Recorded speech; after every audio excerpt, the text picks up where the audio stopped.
বৈষম্য বিরোধী ছাত্র আন্দোলনের কেন্দ্রীয় কমিটি বাদে সারা দেশের সব কমিটি স্থগিত। গুলশানে চাঁদাবাজের ঘটনায় সমন্বয়ক রিয়াদ সহ রিমান্ডে 4 জন। প্রধান উপদেষ্টা ইসিকে নির্বাচনের তারিখ জানানোর পর ঘোষণা দেবে কমিশন, বললেন সালাউদ্দিন।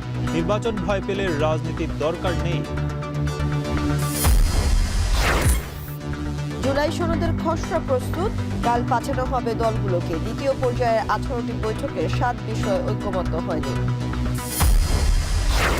মাইলস্টোনের ঘটনায় বার্ন ইনস্টিটিউটে দগ্ধ আরও 2 রোগীকে ছাড়পত্র। মানসিক স্বাস্থ্যের দিকে বাড়তি নজর।